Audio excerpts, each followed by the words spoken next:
Without him, Chakadama, Lita, Udara, Batamio, Nilani, Nojada, she, Metago, Sense Boana. And the Meta Boda Tema, Mimi Jandu, Mimi Jimia, Boko, Mimi Boni, Boko, Meta Bogo, Nojada, she. And a Moni, Oma, Meta Bolu, Oma, Lebo. Morning at Mogo, Meta Bolu, woman, Sika, Yanago, Milai, Dona Chinida. Anido, Ani Amonia, Chapo Luna. The Udia Boma, Meta Tamas, Amonia, Kisima, Meta Tano Yama. Moni Lucia, Luma, Meta Tano Yama. Haja Meta Kamatan, Sichem, Wamia, Mekoha. Amonia, Kiss Tabo. Another Amonia, who pays up and visited the widow, attack at him on your beta. Any tega marble, Gini, Tonku Longo, no more than that, they are named Hoja beam of Shabari. Among the Ari, Casey, Babia, me, of your men saying that you're loyal. Logagia alone shall treat a little. Nobody that should treat each other, Dotari, and you a day Aganadi that should treat each other. And he showed him a Mimi Yoga, she on the double door.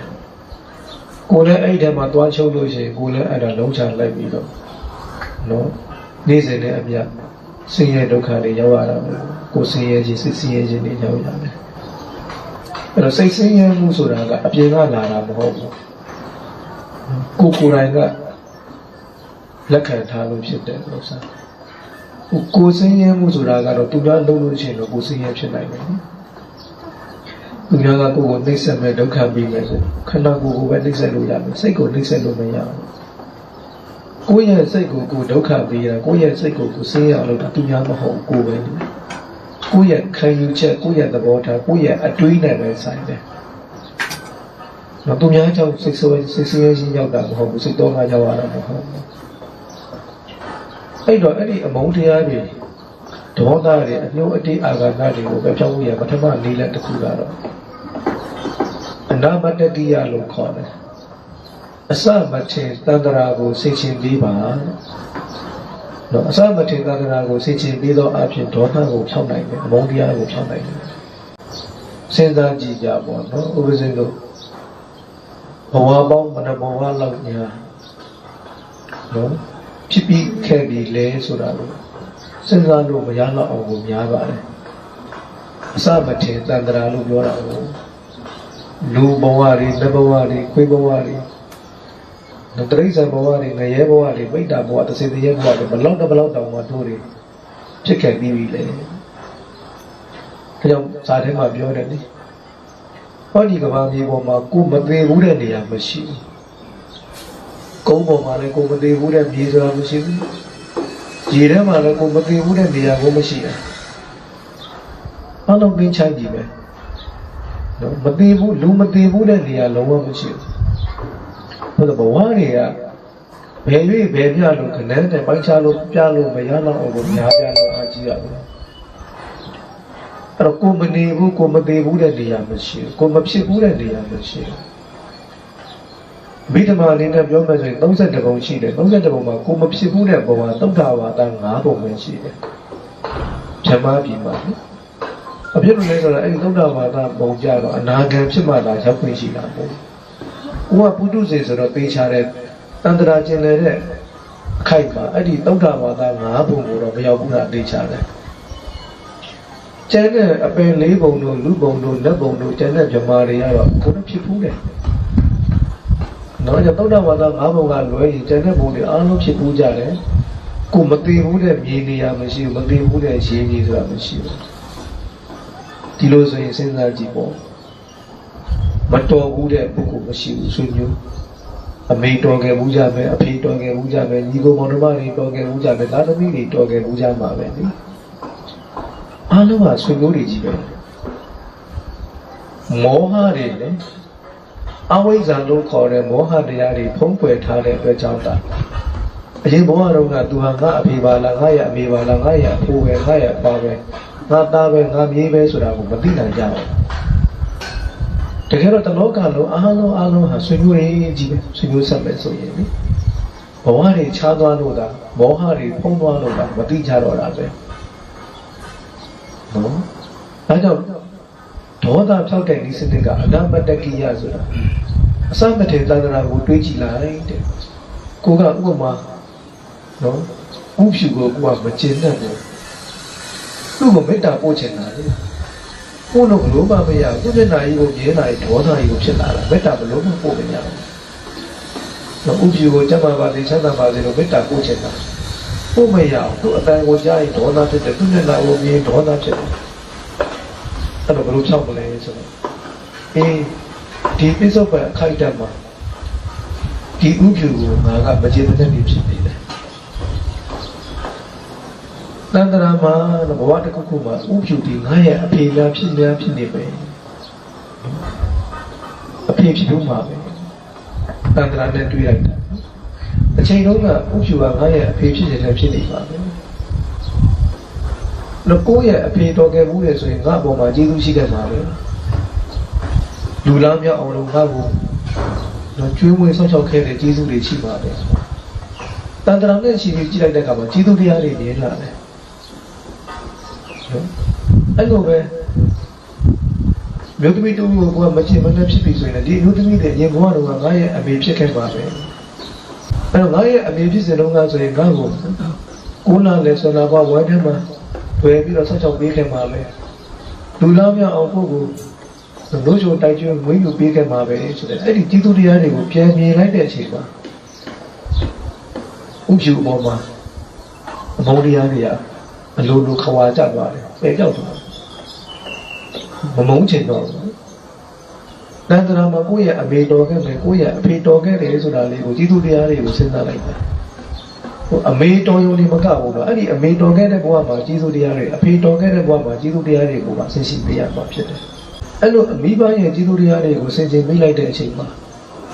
အဲ့ဒီလူပေါ်မှာမမုန်းတော့ဒေါသမဖြစ်ချင်တော့မသိတော့ဘူးကိုယ့်ရဲ့ကျေးဇူးရှင်မိဘတော်ခဲ့မှုတဲ့ပုဂ္ဂိုလ်ကိုဒေါသဖြစ်ရတာစိတ်ဆိုးရတာမုန်းရတာမကောင်းပါဘူးလေဆိုတာစိတ်ကိုချော့ချပေးနိုင်တယ်ဒေါသအမုန်းတရားတွေကိုဖြေဖြောပေးနိုင်တယ်ထိုနည်းတူစွာပဲပေါ့နော်ဒီကုမောင်တို့မှတော်ခဲ့ဘူးမှာပဲကိုယ့်ရဲ့သားသမီးတော်ဆန်ခဲ့ဘူးမှာပဲစသည်ဖြင့်တွေးတောစိတ်ချနိုင်ပါတယ်အဲ့တော့တွေးကြည့်လိုက်မယ်ဆိုတော့အားလုံးတလောကလုံးမှာကိုယ့်ရဲ့အမျိုးမတော်ဘူးတဲ့ဘုရားမရှိတော့အဲ့တော့ကိုယ့်ရဲ့ဆွေမျိုးပေါ်မှာဒေါသဖြစ်ရတာဘယ်ကောင်းမလဲကိုယ့်ရဲ့ညီကိုယ့်ရဲ့အကိုကိုယ့်ရဲ့မောင်ကိုယ့်ရဲ့အမကိုယ့်ရဲ့တမကိုယ့်ရဲ့အမေဦးလေးအတော်လေးပေါ်မှာရန်ညှိုးဖွဲ့ရတာဘယ်ကောင်းမလဲဒါကြောင့်ဦးဇင်းတို့နံပါတ်1အနေနဲ့တူတယောက်ပေါ်မှာမိမိမကျေမနပ်တွေဖြစ်နေပါတယ်ဆိုရင်အဲ့ဒီဒီစနစ်ကိုချိန်လုံးကြည့်ပါတန်တရာနဲ့ရှိပြီးတွေးတောကြည့်လိုက်တဲ့အခါမှာအဲ့ဒီပုဂ္ဂိုလ်မှာမမုန်းချင်တော့ပါဘူးဒေါသမထားချင်တော့ပါဘူးတကယ်တော့အမုန်းတရားကိုလက်ခံထားတာဟာကိုယ့်ရဲ့ဒုက္ခကိုကိုယ်သိမ့်ပိုက်ထားတာပဲပေါ့အမုန်းတစ်ခုချင်းဒုက္ခတစ်ခုရှိတာပဲအမုန်းနှစ်ခုချင်းဒုက္ခနှစ်ခုရှိတာပဲအဲ့ဒီအမုန်းတရားတွေနဲ့နှောင်ဖွဲ့ထားရင်သွားလေရမှာကိုယ်နဲ့ထပ်တူအဲ့ဒီအမုန်းတရားတွေကပါလာတယ်အလောက်ပဲမဲလိုက်တယ်တော့လည်းအဲ့ဒီအမုန်းတရားစားလည်းဒီအမုန်းတရားအဲ့လည်းအမုန်းတရားအိတ်မပြောဒါကြောင့်ဦးဇင်းတို့မေတ္တာကမ္မထံပွားများတဲ့ပုဂ္ဂိုလ်ကြတော့ဘုသူ့ပေါ်မှာအမုန်းတရားမရှိတော့အလုံးကိုကြီးပွားစေခြင်းနဲ့အောင်မြင်စေခြင်းနဲ့တိုးတက်စေခြင်းနဲ့ကောင်းစားစေခြင်းနဲ့စိတ်ပဲရှိတော့တယ်မိမိကိုအကြောင်းပြုပြီးတော့သူတို့ဘာစစ်စင်းရတော့မလို့လားတော့တကယ်မေတ္တာအားကြီးတဲ့ပုဂ္ဂိုလ်များဆိုရင်မေတ္တာကမ္မထံကိုစီးဖြန်းပွားများအလေးအကျင့်များတဲ့ပုဂ္ဂိုလ်တွေကကိုယ့်ကိုအကြောင်းပြုပြီးတော့တစ်ဖက်သားမှာဆင်းရဲသွားမှာကိုမလို့လားငါ့ကိုအကြောင်းပြုပြီးတော့ဘယ်သူမှစိတ်မဆင်းရဲကြပါစေနဲ့ကိုယ်မဆင်းရဲကြပါစေနဲ့ဒီလိုဖြစ်ကုန်ကြတယ်နော်ဒီလိုလေးဖြစ်ကုန်ကြတယ်သူတို့ကောင်းနေရပြီအဲ့တော့သူတော်ကောင်းရဲ့စိတ်ထဲမှာရှင်းလင်းနေတာပေါ့နော်ရှင်းလင်းနေတော့ဥစ္စာတော့မေတ္တာအကျိုးတရားထဲမှာဒုက္ခသူပတိဒုက္ခပရိဝဇ္ဇတိဆိုတာချမ်းချမ်းသာသာအဲ့ရတယ်ချမ်းချမ်းသာသာနိုးရတယ်ဆိုတာသူ့စိတ်ထဲမှာရှင်းလင်းနေတော့နော်အဲ့လိုလဲကောင်းတယ်နော်အဲ့ရတာလဲစိတ်ချမ်းသာသာနဲ့အဲ့ရတာလေနိုးတဲ့ခါမှာလဲကြည်ကြည်လင်းလင်းနိုးတယ်ဆိုတာသူ့စိတ်ထဲမှာရှင်းနေတာကို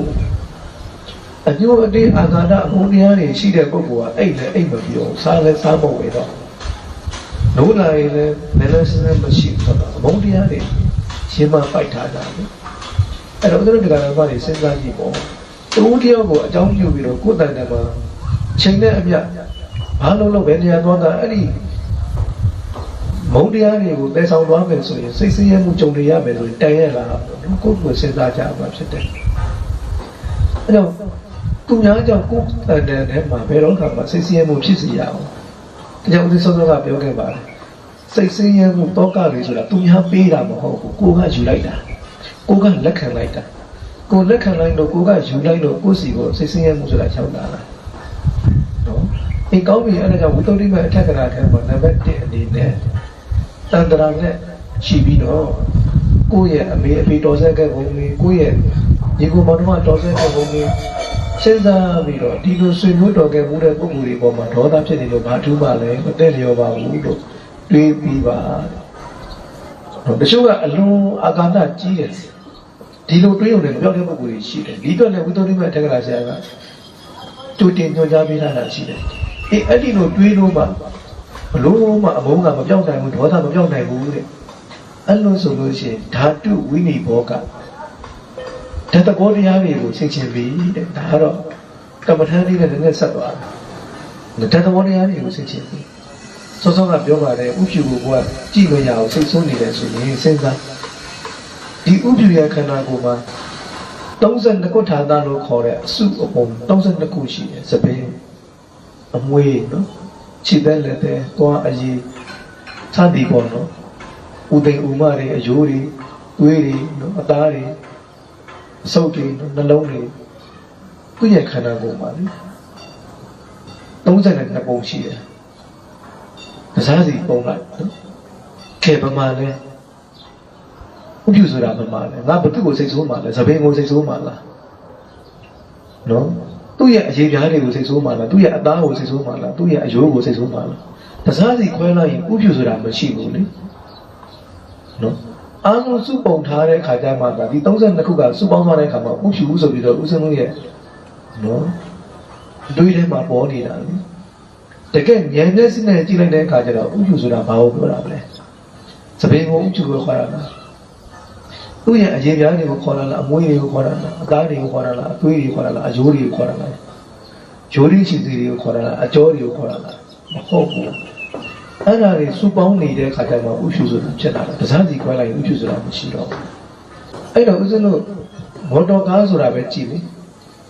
နော်ဘီလေးပြီးပါတယ်စီယာတိုင်းတွေပါတယ်အထက်မှာထိုင်ခုံတွေပါတယ်မော်တော်ဆက်တွေပါတယ်နော်ဘရိတ်တွေပါတယ်အဲ့တော့ဘာကိုကားလို့ခေါ်တာလဲလို့မေးနော်ဒီတာယာကိုကားလို့ခေါ်တာလည်းမဟုတ်ဘူးအထက်မှာရှိတဲ့ထိုင်ခုံတွေကိုခေါ်တာလည်းမဟုတ်ဘူးစီယာတိုင်းကိုခေါ်တာလည်းမဟုတ်ဘူးဂီယာတွေခေါ်တာလည်းမဟုတ်ဘူးအထက်မှာရှိတဲ့စက်ကိုခေါ်တာလည်းမဟုတ်ဘူးအားလုံးအဲ့ဒါတွေအားလုံးပေါင်းထားမှကားဆိုတာဖြစ်လာတာပဇာတိခွဲလိုက်ကားဆိုတာမရှိတော့ဘူးအဲ့တော့ငါဘသူ့ကိုစိတ်ဆိုးပါလဲသပင်ကိုစိတ်ဆိုးပါလားသူ့ရဲ့နော်အသွေးတွေအသားတွေကိုစိတ်ဆိုးပါလားအယိုးကိုစိတ်ဆိုးပါလားအရေပြားတွေကိုစိတ်ဆိုးပါလားအမွှေးတွေကိုစိတ်ဆိုးပါလားစိတ်ဆိုးစရာမရှိဘူးလေစိတ်ဆိုးစရာမရှိဘူးအဲ့တော့ဥစ္စာတို့ကစူပေါင်းပြီးနေလိုက်တဲ့ခါမှလာဥဖြူပဲနော်ဒေါ်ဖြူပဲစသည်ဖြစ်ဒီလိုမြင်တာကိုဒါကြောင့်မိမိတန်တယ်မှာတိုးတယောက်ပေါ်မှာအညှိုးတေးတွေကြီးနေတဲ့ဒေါသတွေဖြစ်နေတယ်ဆိုရင်တစားစီခွဲထုတ်လိုက်တဲ့32ခုဌာနလို့ခေါ်တယ်နော်32ခုတော့အစုအဝေးကိုတစားစီခွဲထုတ်လိုက်အဲ့လိုစိတ်ဆိုးစရာမမြင်တော့ထပ်ပြောထားသေးတာကတစ်ခါနောက်တစ်မျိုးကဓာတ်တွေနဲ့ဆင်ခြင်လိုက်လို့ရတယ်ပထဝီအာဘောတည်ဆုံးပါတယ်တကြီးလေးကိုဒီခန္ဓာကိုယ်ထဲမှာပထဝီဓာတ်တွေရှိတယ်အာဘောဓာတ်တွေဒီသောဓာတ်တွေဝါယောဓာတ်တွေရှိတယ်အဲ့တော့ငါဘာကိုစိတ်ဆိုးမှလဲပထဝီဓာတ်ကိုစိတ်ဆိုးမှလားအာဘောဓာတ်ကိုစိတ်ဆိုးမှလားဒီသောဓာတ်ကိုစိတ်ဆိုးမှလားဝါယောဓာတ်ကိုစိတ်ဆိုးမှလားတကြီးလေးပါနဲ့ကြည့်အခန္ဓာ၅ပါးနဲ့ကြည့်အောင်ရူပခန္ဓာဝေဒနာခန္ဓာသင်္ညာခန္ဓာသင်္ခါရခန္ဓာဝိညာဉ်ခန္ဓာဘာကိုစိတ်ဆိုးမှလဲငါရူပခန္ဓာကိုစိတ်ဆိုးမှလားယုံကြည်ကိုစိတ်ဆိုးနေပါလားဝေဒနာခန္ဓာသူ့တဏ္ဍာမှာရှိတဲ့ဝေဒနာကိုစိတ်ဆိုးမှလားသင်္ညာခန္ဓာလို့ခေါ်တဲ့သူ့ရဲ့တဏ္ဍာမှာရှိတဲ့အမတ်တင်ညာကိုငါစိတ်ဆိုးမှလားနော်ဝိညာဉ်ခန္ဓာလို့ခေါ်တဲ့သူ့တဏ္ဍာမှာရှိတဲ့စိတ်တွေကိုစိတ်ဆိုးမှလားဘာကိုစိတ်ဆိုးမှလဲသူ့ရဲ့ရုပ်ကိုလားသူ့ရဲ့စိတ်ကိုလားသူ့ရဲ့ဝေဒနာကိုစိတ်ဆိုးမှလားဒီစားစီကြည့်လိုက်မယ်ဆိုရင်ရည်စရာတော့ဖြစ်တယ်ဘယ်လိုဟောင်းနေအမြင်ပါဆိုရည်စရာတော့ဖြစ်နေတယ်ဘာလို့စိတ်ဆိုးရမလဲတော့မသိတော့ဘူး ဒီနည်းလည်းအလွန်ကောင်းပါတယ်ဒါကြောင့်မိမိတိုင်တယ်ပါလေတူတရားကိုကြည့်မရဘူးစိတ်ဆိုးနေတယ်မုန်းနေတယ်ဆိုရင်အဲ့ဒီနည်းကိုကျင့်သုံးကြည့်ပါတဲ့ဒုတိယနည်းကိုကျင့်သုံးကြည့်တတိယနည်းတတိယနည်းရကြတော့နည်းနည်းတော့လက်တွေ့ဆန်တယ်ဒါနတဝိဘာကလို့ခေါ်တယ်ပြီးကံသောအပြင်စိတ်ကိုတိမ်မွေ့အောင်လုပ်တာဒါနနဲ့နော်အပိအကန့်နဲ့စိတ်ကိုယဉ်ကျေးအောင်လုပ်တာတူတယောက်ကသူကလည်းကိုယ့်ကိုမုန်းနေတယ်ကိုကလည်းသူ့ကိုအပြန်လည်းမုန်းနေတာလေနော်ဦးဇင်းတဲ့အခါလေးတစ်ဖက်တွေကိုပြောတယ်နော်ကိုကစပြီးတော့မေတ္တာပေးနိုင်သူဖြစ်အောင်ကြိုးစားရမယ်သူများတွေကိုယ့်ကိုဘယ်လိုပဲမုန်းနေမုန်းနေကိုယ့်ဘက်ကမေတ္တာပေးနိုင်သူဖြစ်ရမယ်သူမုန်းလို့ငါမုန်းတယ်ကွာဆိုတာမဖြစ်ဘူးကိုယ့်ဘက်ကစတင်ပြီးတော့မေတ္တာပေးနိုင်သူဖြစ်ရမယ်သူကငါမခေါ်ရင်ငါလည်းဘာခေါ်ရမှာလဲဒီနေ့ဒီလိုမျိုးပေါ့နော်သူငါစကားပြောငါလည်းမပြောဘူးပေါ့ဒီလိုမျိုးမာနတွေနဲ့ဒေါသတွေကပေါင်းဆက်ကုန်တာလေသူမသူတို့တောင်မှငါ့ကိုမပြောသေးတာပဲလက်တွေ့ရင်သူလည်းမငါမနှုတ်ဆက်သေးတာငါဘာလို့နှုတ်ဆက်ရမှာလဲထားတဲ့မာနမျိုးထားတဲ့ဒေါသမျိုးမဟုတ်ဘူးအဲကြောင့်ဒါနတံဝိပါကမှာဘာလို့လဲဆိုတော့ပစ္စည်းတွေပေးကမ်းပြီးတော့မေတ္တာတရားကိုရအောင်ယူတာနော်ကိုယ်ကိုမုန်းနေတဲ့ပုဂ္ဂိုလ်ကိုကသူ့ကိုစပြီးတော့နော်ပစ္စည်းတွေပေးကမ်းမှာတော့ရဟန်းအချင်းချင်းဖြစ်ခဲ့ရင်ပေါ့နော်ရဟန်းချင်းဖြစ်တဲ့ပစ္စည်းတွေပေးလူရဟန်းကတော့လူကိုပေးလို့တော့မရဘူးပေါ့နော်လူချင်းချင်းပေးလို့ရတယ်လူကဘုန်းကြီးပေးလို့ရတယ်ဘုန်းကြီးကြတော့ဘုန်းကြီးချင်းချင်းပဲရတယ်ဘုန်းကြီးကလူကိုပေးလို့မရတယ်ရဟန်းချင်းချင်းပဲဆိုပါလို့ပေါ့နော်ဝိသုဒ္ဓိမထက်ကရာကရဟန်းတစ်ပါးတရားအထုတ်ပုံကိုရည်ရွယ်ပြီးတော့သူကပြောထားတဲ့ဒီစနစ်တွေဖြစ်တယ်လေအဲ့ရဟန်းတစ်ပါးအနေနဲ့ရဟန်းတစ်ပါးကိုမချင်တဲ့ဖြစ်နေတယ်ဒါအဲ့လိုဆိုလို့ရှိရင်မေတ္တာရခြင်းတယ်ကိုယ့်ဘက်ကစပြီးတော့သူ့ကိုပစ္စည်းတွေသွားပေးလာကိုယ်မှရှိတဲ့တရားဓမ္မတွေလူတိုင်းထားတဲ့အုံမြတ်တဲ့ပစ္စည်းတွေရလာခဲ့သွားခေါ်လာသွားပေးလာအဲ့လိုဆိုပစ္စည်းပေးလိုက်လို့ရှိရင်ပစ္စည်းရတဲ့ပုဂ္ဂိုလ်လည်းစိတ်ထဲလေးကြောက်သွားတယ်ဟော तू ကငါ့ပေါ်မှာနော်သူတို့ကချီတာပဲပေါ့စိတ်ကြောက်သွားနုညံ့သွားတယ်ပေးရတဲ့အတွက်ကြောင့်ကိုယ်မှလည်းစိတ်ကကြည်လင်သွားတယ်လေအဲ့တော့ပေးသူကလည်းစိတ်ကြည်လင်တယ်အပေးခံရတဲ့ပုဂ္ဂိုလ်ကလည်းစိတ်ကြည်လင်သွားတယ်နော်အဲ့ကြောင့်မေတ္တာထားခြင်းလည်းဆိုလို့ရှိရင်ဒါနနဲ့လည်းထားလို့ရတယ်ပြီးကံတော့အပြင်အပြန်အလှန်မေတ္တာရရှိနိုင်တယ်အဲ့မှာဝိနည်းတစ်ခုတော့ပါလာတယ်ဘုရားရဟန်းတော်တွေကဝိနည်းတော်အရာကပစ္စည်းတွေနော်ယဟန်တစ်ပါးကမအပ်မဆက်တဲ့နီးလန်းနဲ့ရထားတဲ့ပစ္စည်းမျိုးဆိုယဟန်တော်တွေမသုံးကောင်းဘူးဥပမာဘေးရင်ဟောတဲ့ဘုန်းကြီးကနော်စိတ်ကူပေးတဲ့ဘုန်းကြီးကဘေးရင်ဟောတဲ့အတွက်ကြောင့်စိတ်ကူပေးတဲ့အတွက်ကြောင့်သူ့မှာပစ္စည်းလက်လာပါတွေရလာတယ်ဥပမာသင်္ကန်းတွေရလာတယ်ဒါကဓမ္မတွေကဘေးရင်ဟောပေးလို့ကျေးဇူးတင်တဲ့အနေနဲ့သင်္ကန်းကတ်တယ်စိတ်ကူပေးလို့ကျေးဇူးတင်တဲ့အနေနဲ့အဲ့ဒီစင်းစရာဘုန်းကြီးကိုသင်္ကန်းကတ်တယ်အဲ့ဒီစင်းစရာဘုန်းကြီးဘေးရင်ဘုန်းကြီးကသူရတဲ့လက်လာပါကိုလားလှူမယ်အဲ့ဒါဆိုမသုံးကောင်းဘူးလေအဲ့ဒီပစ္စည်းကမသုံးကောင်းဘူးနော်ဆိုတော့အဲ့လိုမျိုးဆိုလို့ရှိရင်လည်းသူ့ပစ္စည်းကတော့ကိုမသုံးနဲ့ပေါ့လေကိုကသာသူ့ကိုပေးပါတဲ့အပိတ္တပဲလို့မယူနဲ့တဲ့နော်အဲ့ဒါတရားဓမ္မဆိုတာကဝိနည်းကိမှလို့မရဘူးဝိနည်းကိုအချိန်ခံပြီးမှတရားဓမ္မဆိုတာကျင့်ရတာငါတို့တရားကျင့်နေတာပဲဝိနည်းမလိုဘူးလို့မပြောနဲ့နော်တရားကျင့်တဲ့ပုဂ္ဂိုလ်ကဝိနည်းပိုတော်လို့သိတယ်အခုဒီမှာနော်မေတ္တာကမ္မဋ္ဌာန်းပွားများဖို့အတွက်နော်မေတ္တာစိတ်ဖြစ်အောင်ဒေါသတွေကင်းအောင်လုပ်တဲ့ဒီစနစ်မှာတော့ဝိနည်းကိုအခြေခံထားတယ်။ကိုယ့်ဘက်ကသာပစ္စည်းကိုပေးတာပေးတဲ့သူမအမဆက်နဲ့လာပေးတာကိုတော့မယူနဲ့တဲ့။နော်။အဲ့ကြောင့်တချို့ဆရာတော်တွေကဝိနည်းအလေးထားတဲ့တန်ခါတော်တွေကိုပစ္စည်းတွေပါလေကတ်လှူမယ်ဆိုရင်တန်မြတ်ဖြစ်မှာဆိုလို့အရှင်မရဒါတပည့်တော်ရဲ့မေတော်ကြီးထူတာပါဗျာ။ဒါကတပည့်တော်ရဲ့အကိုကလှူတာပါဗျာဒါတပည့်တော်ရဲ့ညီကလှူတာပါဗျာဆိုတော့မယုံမှဆိုလို့မသုံးမှဆိုလို့ဒါကြောင့်တန်တရားမဖြစ်ရအောင်လို့အဲ့ဆက်ဆက်ရပါတယ်ဆိုတဲ့အကြောင်းကိုခြောက်ထားလေးရှိတယ်ပေါ့အဲ့ဒီမှာဝိသုဒ္ဓိမထက်ကရာထဲမှာတာရကလေးတစ်ခုပြထားတယ်ပိဋကပါတိကမထေဆိုတာတပါးရှိတယ်ဆွတ်ခံကြွနေတဲ့မထေဘုန်းကြီးဒီမှာကသူ့ကိုလုံးဝမချင်ဘူးအကြောင်းကနေမနေနိုင်အောင်လုပ်တာနော်သူ့ကိုမုန်းတော့မနေနိုင်အောင်လုပ်တာမနေနိုင်အောင်လုပ်တော့အဲ့တော့အဲ့ဒီဆရာတော်ကဘာလုပ်ရတယ်လဲဆိုတော့သူ့မိဘကအမေပေါ့နော်အမေလူတန်းထားတဲ့ပစ္စည်းလေးတစ်ခုရလာတယ် အဲ့ဒီပစ္စည်းကလေးကိုသူမသုံးမဲနဲ့သူ့ကိုမနေနိုင်အောင်လုပ်တဲ့ဘုန်းကြီးကိုသွားကြော့တာနော်ကိုယ့်ဘက်ကမေတ္တာစပေးနိုင်ရမှာနော်လောကမှာငြိမ်းချမ်းခြင်းတယ်ဆိုရင်ကိုယ်ကစမှာသူများကိုစောင့်မနေရအောင်အခုဒီပိဏပါတိကမထေရကနော်သူ့ဘက်ကစတယ်သူ့အမေလူလိုက်တဲ့ပစ္စည်းကလေးကိုယူသွားပြီးတော့အရှင်ဘုရားဟောတာကတပည့်တော်အမေလူတဲ့ပစ္စည်းဖြစ်ပါတယ်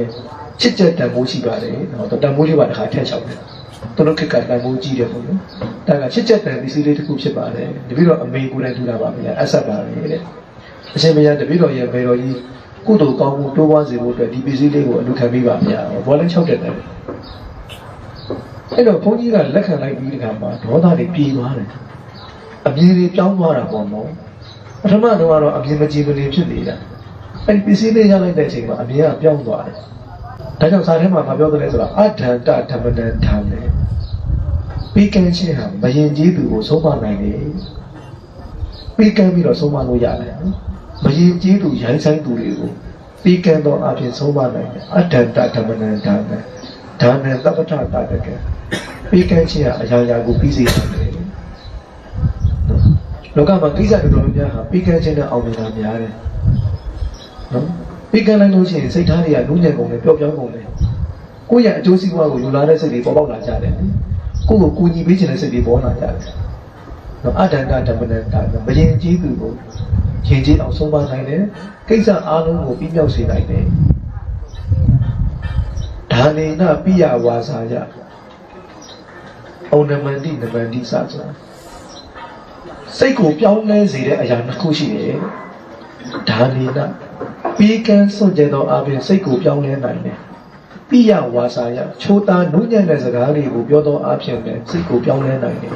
ဒါအလုံးမှန်တယ်တော့လက်တွေ့ကြည့်လို့ကြည့်ပါကိုယ့်ဘက်ကစပြီးတော့ချိုးသားသားနုညံ့တဲ့စကားပြောတတ်အောင်လေ့ကျင့်ပါကိုယ့်ဘက်ကစပြီးတော့မေတ္တာတရားပေးနိုင်အောင်ကြိုးစားပါအဲ့ဒါဆိုလို့ရှိရင်ပြောင်းလဲကုန်လိမ့်မယ်ဒါနေကပိယဝါစာယဩနမန္တိနမန္တိစဆိုတာအဲ့တော့ပေးကမ်းသောအဖြစ်စိတ်ဓာတ်တွေကိုပြောင်းလဲစေနိုင်တယ်ချို့သားနုညံ့တဲ့စကားကိုပြောဆိုသောအဖြစ်ပြောင်းလဲစေနိုင်တယ်ဒီနေ့ခေတ်ကစကားပြောတာလဲကြမ်းတမ်းလိုက်ကြတာနော်ရိုင်းဆိုင်လိုက်ကြတာ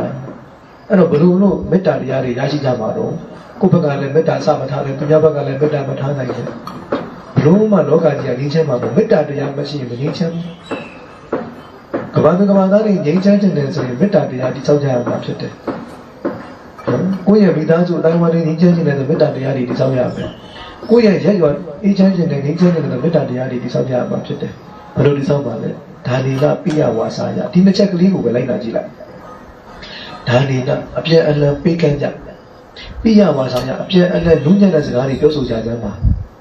သိချပါတယ်ငြိမ်းချမ်းသွားမှသိချတယ်အလုံးဟာမေတ္တာတရားတွေကိုယ်စီရရှိပြီးတော့စိတ်သက်တရားပြောင်းလဲကုန်ပါသိချတယ်နော်ဒါကြောင့်ဦးဇင်းတို့ဝိသုဒ္ဓိပတက္ကရာဆရာကကိုမုန်းနေတဲ့ရန်သူတရားကိုမေတ္တာပို့ချင်တယ်ဆိုရင်အဲ့ဒီနီလန်းသုံးပဲပေးထားတယ်နီလန်းတွေတော့အများကြီးပေးတယ်နော်ဒါဒီသုံးခုကိုဒီနေ့အနုမောဒနာတရားလေးနဲ့ပြောပြတာအဲ့နံပါတ်1ကတန်တရာနဲ့ရှင်းပြီးတော့တွေးကြည့်ပါဆွေမျိုးမတော်ဘူးတဲ့ပုဂ္ဂိုလ်မရှိဘူးဆိုတာကိုတွေးပြီးတော့အမုန်းတရားတွေကိုပြဖြောက်ပါနံပါတ်2ကဓာတ်သဘောတရားတွေနော်32ခုဌာနသဘောတရားတွေကိုဆင်ခြင်ပြီးပါဒုက္ခနာကိုစိတ်မှခွဲစိတ်လိုက်ပြီးတော့ဘာကိုမုန်းပါလဲမုန်းစီကဘာရှိလဲဆိုတာကိုကြည့်ပါနံပါတ်3ကတော့ဒါနတာဝိပါကပေးကမ်းသောအဖြစ်ဒေါသကိုပြဖြောက်ပါနော်ကိုယ်ဘက်ကလည်းသူ့ကိုပေးသူကလည်းကိုယ်ကိုပေးနော်ပြီးရင်လူညံ့ချူတဲ့စကားတွေကိုပြောအဲ့လိုဆိုလို့ရှိရင်အမုန်းတရားတွေပယ်ဖြောက်နိုင်နိုင်မယ်နော်ဒါဒီလန်30ဖြစ်တယ်ပေါ့နော်ဒီကောင်းပြီဒါကြောင့်ဒီနေ့လူချင်းများတဲ့ကောဓမ္မပြုရှင်များအားလုံးဒီဝိသုဒ္ဓိမအထက်ကရာမှာရှိတဲ့ရန်သူအပေါ်မှာထားတဲ့အမုန်းတရားတွေပယ်ဖြောက်ရင်ဒီလန်30တရားဒေသနာတော်ကိုကြားနာပြီးတော့မိမိကိုယ်တိုင်ကစပြီးတော့မေတ္တာထားနိုင်သူဖြစ်အောင်ကြိုးစားပြီးဘုရားမြတ်စွာတောင်းတနာတော်ကိုဗုဒ္ဓအကျိုးတော်ကဘုရားကိုစည်းကမ်းနိုင်တဲ့မြေပေါင်းသားမြေပေါင်းသမီးများဖြစ်အောင်ကိုယ်စီကြိုးစားအထောက်ခံကြပါစေကုန်သတည်းသာဓုသာဓုသာ